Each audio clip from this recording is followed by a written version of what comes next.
पवार यांच्या संदर्भातली। शरद पवार यांना ब्रीच कँडी रुग्णालयामधून आज डिस्चार्ज देण्यात आला। गेल्या काही दिवसांपासून प्रकृतीच्या कारणास्तव ते ब्रीच कँडीमध्ये उपचार घेत होते आणि आता त्यांची प्रकृती स्थिर आहे आणि त्यामुळे त्यांना रुग्णालयातून डिस्चार्ज मिळणार आहे। बारामतीच्या विधानसभेच्या पोटनिवडणुकीमध्ये आपल्याला मतदान करता येणार नाही याबद्दल शरद पवार यांनी खंत व्यक्त केली होती। आज त्या बारामतीमध्ये एकीकडे मतदान होत असताना दुसरीकडे शरद पवार यांना रुग्णालयामधून डिस्चार्ज मिळतोय। ज्योत्स्ना गंगणे आपल्या प्रतिनिधी मुंबईहून आपल्याला या संदर्भात आणखी माहिती देत आहेत। ज्योत्स्ना, अगदी बरोबर आहे। आपण बघतोय की बारामतीची पोटनिवडणूक जी आहे त्याचं आज मतदान होतं आहे।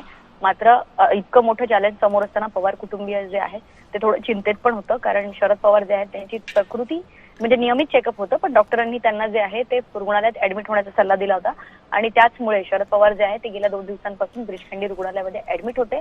काल रात्रीच आपण बघितलं की उशिरा पार्थ पवार यांनी सुद्धा शरद पवार यांना उद्देशून एक ट्विट लिहिलं होतं की आजोबा तुम्ही लवकर बरे व्हा।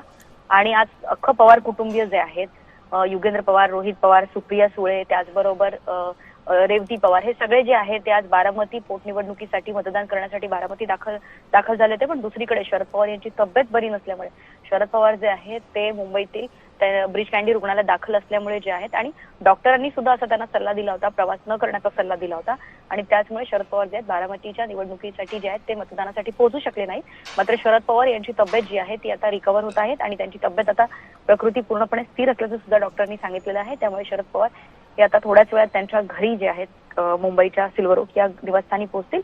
शरद पवार यांनी यांच्याकडनं, यांच्या गटाकडनं म्हणा किंवा यांच्या कुटुंबाकडनं म्हणा, सुनेत्रा पवार यांच्या प्रचारासाठी स्वतः सुप्रिया सुळे, रोहित पवार जे आहेत ते मैदानात उतरले होते। मात्र दुसरीकडे शरद पवार जे आहेत त्यांचं पूर्ण लक्ष या निवडणुकीकडे आहे।